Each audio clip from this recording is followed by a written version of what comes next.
Hey guys, and welcome to the Working Money channel. So yesterday I did a video and, there were some people in the comment section that were saying, no, Binance US is not the same thing as Binance. They're two different things. And I get it. They're two different things.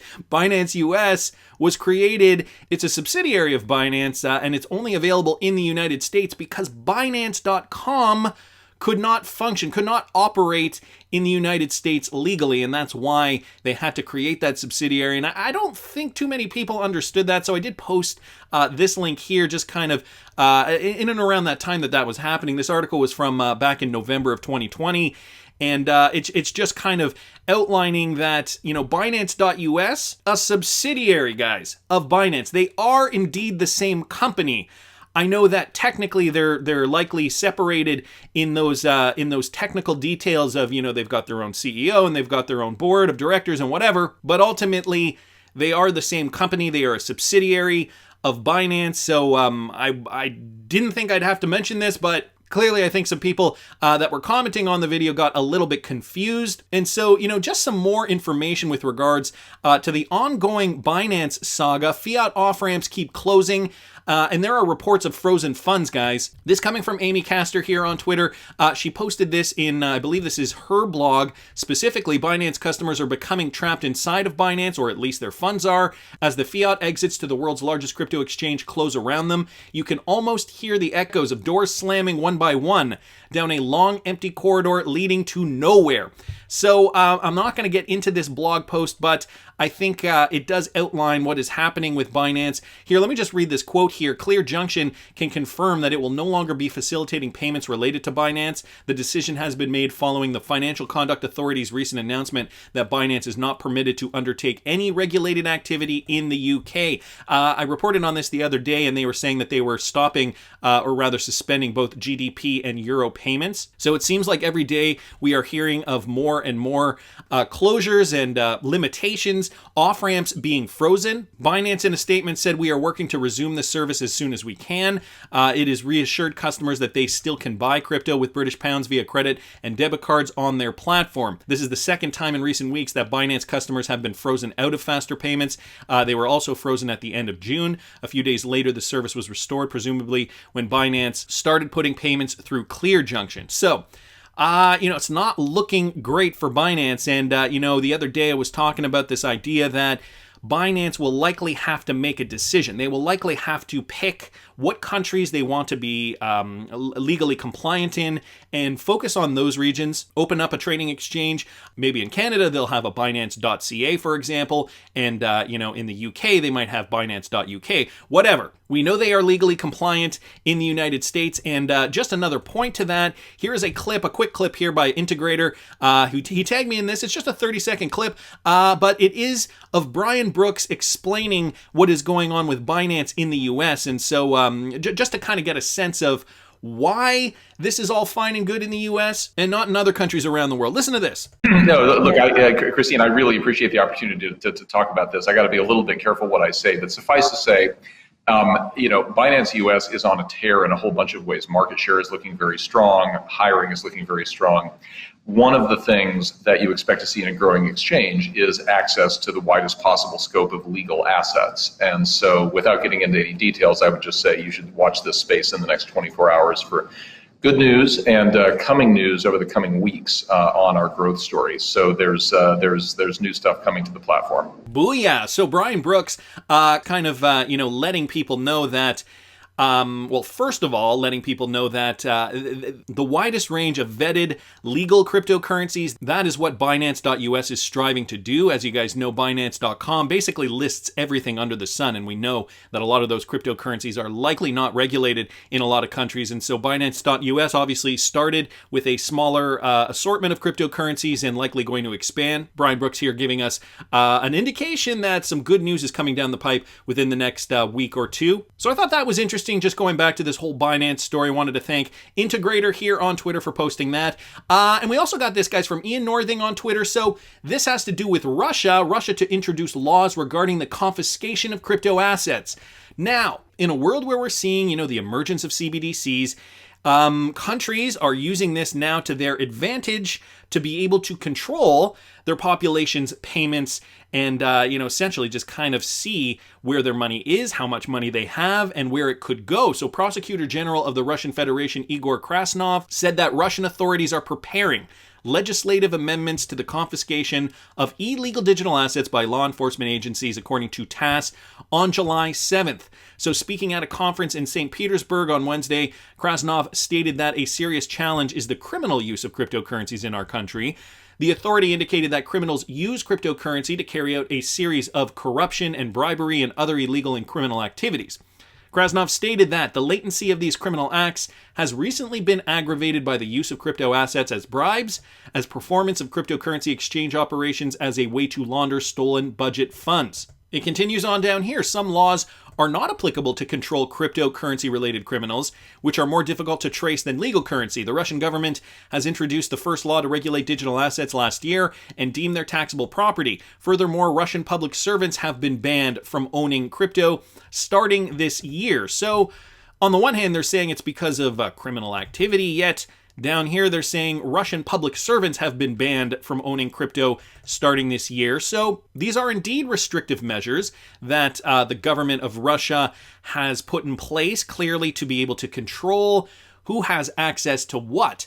Now, as Americans, or for that matter, anybody in the free world, we look at this and we think, well, that's just Russia. Of course, their government is corrupt and want to control the people and see, where their money is going. But, as I've been doing more research on the World Economic Forum, this new economic landscape that we're emerging into, the Great Reset, whatever you want to call it, it's looking as though the governments that are, in bed with the World Economic Forum, that are, as some people deem them, the Davos crowd, it's looking as though there is going to be a transformation, and, CBDCs are definitely going to be at the center of this. And, some suggest that this is just another tool, kind of a soft method to get you comfortable with CBDCs so that your government, whether you're in the United States, or Italy, or France, or Germany, or Sweden, or Canada, or Mexico, or what have you, it's just another tool, a soft method to get you comfortable so that your government is now capable of tracing where your money is going. So we've got Russia. I'm going to get to China in a second, and a very disconcerting document with regards to China. First, I wanted to mention this guy's by BondCrypt XRP. Now, I just did a video with regards to BNY Mellon, their connection to Ripple and the WEF, and if you guys didn't catch that video, I will link it up here in the top right-hand corner. But this was an article just recently published, and BondCrypt XRP tweeted this out. Basically, the oldest bank in the United States, BNY Mellon, has been designated to provide asset services for Grayscale's flagship investment product, its Bitcoin Trust. So for those of you guys who do not know, if you do not want to buy, for example, Bitcoin directly from an exchange and actually hold the actual Bitcoin, you can purchase it on the stock exchange through a Bitcoin Trust product called GBTC. And so starting on October 1st, BNY Mellon will provide fund accounting and administration services for Grayscale's Bitcoin Trust. Digital asset manager Grayscale announced that the firm has designated BNY Mellon to serve as an asset service provider once the Bitcoin Trust is converted into an exchange-traded fund following approval from the U.S. Securities and Exchange Commission. The American Investment Bank will also provide transfer agency and ETF-related services for Grayscale once the conversion comes to fruition. So BNY Mellon now tasked with providing asset services for Grayscale's GBTC product. This is all coming before an approved ETF for Bitcoin, which I think is really going to change the landscape for institutional investors. The ones who haven't wanted to, buy Bitcoin directly are now going to have more options for purchasing Bitcoin via these types of vehicles. So ETFs, GBTC, it's already on the market, and some investors are invested in that. I personally do hold GBTC as well in my stock account, as well as physical Bitcoin. So I just wanted to bring that up. I thought it was interesting and coincidental, I suppose, as well, that I just did a video on BNY Mellon and their connections to the World Economic Forum. They also have connections to Ripple, and now we are seeing that they are providing services over currently the major Bitcoin product that is in traditional markets prior to the ETF coming about. So thought that was interesting. I also wanted to bring this up, guys, and I know some of you guys have seen this clip now. This is from Bank XRP, originally tweeted this out. U.S. Senator Toomey, states that cryptocurrencies are not securities and that the SEC may not have jurisdiction. I'm going to play you guys this clip real quick. I'm sure you guys have heard it, but I'm going to get into this deeper. Senator Pat Toomey has some other interesting thoughts about the cryptocurrency industry, specifically in the United States. Well, listen to this first, and we'll talk about it in a sec. It's not at all clear to me that the SEC has a role in regulating cryptocurrencies. Cryptocurrencies are not securities, and the SEC regulates securities. So that's not at all clear to me that follows. And I'll be watching very, very closely to see what the SEC does. So that's great news. I mean, this has been circulating around Twitter, and I know a lot of us have been getting excited about hearing Senator Pat Toomey suggest that cryptocurrencies are not securities, and therefore the SEC does not have jurisdiction over them, or rather should not have jurisdiction over them. So this is great, but I would have liked to have had some kind of more information, some reasons why, give us some reasons why, Pat. Why do you think that the SEC should not have jurisdiction over them? I mean, we've been doing our research. We've, we can come up with, I'm sure, a lot of reasons why we think at least XRP should not be deemed a security. But that broader stroke, that broader picture, I would have liked to have heard Senator Pat Toomey give us some more information with regards to his opinions on this. Now, somebody posted this on Twitter, and I'm sorry, I forget who it was. It was from about a week ago now. Last month, Senator Pat Toomey opposed a proposed Financial Crime Control Network rule to monitor cryptocurrency transactions. A week after raising concerns about Janet Yellen, the U.S. Treasury Secretary who oversees FinCEN, he bought between $1,001 and $15,000 a share for each of Ethereum's Grayscale trusts, a Grayscale Bitcoin trust in December. Senator Toomey made a statement yesterday, which is required by the Stock Act. The 2012 bill is also known as the Congressional Stop Information Trading Act, requires all members of Congress to publicly trade stocks and other securities for 45 days. So it looks as though, and he explains this in this interview, which I'm going to get back to, it looks as though he did purchase not a huge chunk, but a fairly sizable chunk, I suppose, if it was anywhere between $1,000 and $15,000 shares of Ethereum's Grayscale Trust. So he has a vested interest in what happens to cryptocurrencies. Clearly, he's coming out and he's saying, look, the SEC should not have jurisdiction over cryptocurrencies. They are clearly not securities. So the question remains, he has a vested interest. Is this a conflict of interest? Well, he did go on the record and he did clarify in this interview that he did purchase the Ethereum after he made those statements. So it wasn't a conflict of interest. He wasn't already in his position. This interview from CoinDesk is about 10 minutes long. I did listen to the whole thing. There was another thing I wanted to mention about this interview that that piqued my interest, and it had to do with Senator Toomey's thoughts on CBDCs and the way the new financial system is emerging. You might be surprised, maybe not. Listen to this. You've been, if I understand correctly, you've been rather critical of this idea of the U.S. developing a central bank digital currency, like a digital dollar. But it seems like, the central bank digital currency era is here, right? We have China racing ahead, but not just China. All over the world, countries are developing their own central bank digital currencies, which will increase the likelihood that they will be able to trade directly with one another and not necessarily go through SWIFT or the U.S. dollar-based system. So what should the U.S. be doing to prepare for this reality? If it's not a digital dollar, what should they do? Because it seems like this is coming, right? And the U.S. does not want to be left behind. I don't know that it's coming, and I'm not an advocate at this point for a central bank digital currency issued by the United States. I'm not sure what problem that's meant to solve. I think some of the biggest advocates for doing it want to do it in order that it be the first step to what later becomes a Federal Reserve offering and requiring bank accounts for every American. I think it's a terrible idea to turn the Fed into a retail bank. That's clearly one of the objectives.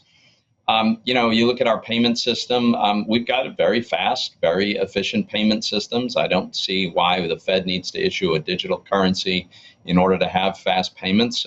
In fact, we have both a private and a competing Fed-driven real-time payment system. So again, I'm not convinced there's a problem that we have to solve in this space. I'm not at all interested in turning the Fed into a universal retail bank. I'm not a fan of having the Fed being able to track every transaction that American citizens engage in. So I don't see the case for why we need a central bank digital currency. Whoa! Sounds like Pat Toomey, not a New World Order kind of guy in the least. So there are a few things we have to unwrap here. He talks about central bank digital currencies. Clearly not a fan of those. He does not want to turn the Fed into a retail bank. He also says that, the United States doesn't need a CBDC because faster payments, we can do that without CBDCs. I mean, even if the United States adopted RippleNet, which it might do, guys, through the FedWire initiative. We know FedWire, working in conjunction with Volente, which is Volpay technology, they are partnered with Ripple. So whether it is directly or indirectly, the United States does have the capability of running on Ripple and, performing faster payments without the use of CBDCs. And I have a feeling that, across the world, governments are seeing, well, CBDCs, we can use this as a method for faster payments. And, we know that that's just not true. So why are they ushering in CBDCs? Going back to the Russia article, introducing new laws regarding the confiscation of crypto assets and putting in restrictive measures in place so that they know who's spending what, where your money is going, exactly all the transactions that their citizens are performing. And it sounds as though, well, Senator Toomey says, this might not actually be the case, but it sounds as though the rest of the world is kind of stepping in line, following suit. And, if the United States gets onto a CBDC, could we see a similar fate? Less privacy, more government intervention, and, basically your move being tracked every step of the way with regards to where your money moves, where you're spending your money, so on and so forth. So Senator Pat Toomey here giving us an answer that should get a lot of us thinking about where our government sees this going, whether you live in the United States or not, where our government sees cryptocurrency adoption going, and even this idea that the Fed is going to issue these CBDCs and turning the Federal Reserve into a retail bank and giving everybody a wallet. And it just seems so cumbersome. Why would they do this unless they wanted to place, and this is just my opinion here, unless they wanted to place more control over what you do with your money? And so does Pat Toomey have this on his radar because of what China is doing? Now, guys, I saw this from Overseer here on Twitter, stumbled upon this when researching Alipay. I apologize if the translation is a bit rough, but there's some very disturbing things mentioned in here. And here was the original document, a Chinese document that was translated. This version was voted and approved by the Alliance General Assembly on July 12th, 2017. So this was from 4 years ago now, the Internet Financial Identity Authentication Alliance Charter. China has been talking about this for several years now. If you read through these articles briefly, I'm just going to start here, Article 2. The mission of the alliance is to develop and improve Internet Financial Identity Authentication technology and to formulate financial security-related standards, promote the incubation of implementation of corresponding industry standards, so on and so forth. Article 3, the alliance relies on enterprise, institutions, scientific research, so on and so forth. I'm just breezing over these real quick, guys. I will link this in the description if you want to read it in detail. Article 4, the purpose of this alliance: abide by national laws and regulations, implement various national guidelines and policies, and abide by social ethics and customs, unite enterprises, institutions, scientific research institutions, and society in the field of Chinese Internet Financial Identity Authentication Group strength, focus on the internet to promote the innovative development of financial identity authentication, reflecting the demands of members and maintaining members' interests, strengthen the contact of communication between the business enterprises and the competent government departments, and promote the communication between the member unit flows and cooperation, effectively aggregate industry forces and promote a healthy and sustainable development of the Internet Financial Identity Authentication industry. This term keeps coming up here, Internet Financial Identity Authentication industry. And so, it begs the question. They are now going to tie our identity. Well, this is happening in China. This isn't happening here yet. But what they want to do is they want to tie your identity to your finances and therefore be able to glean as much information from you as possible.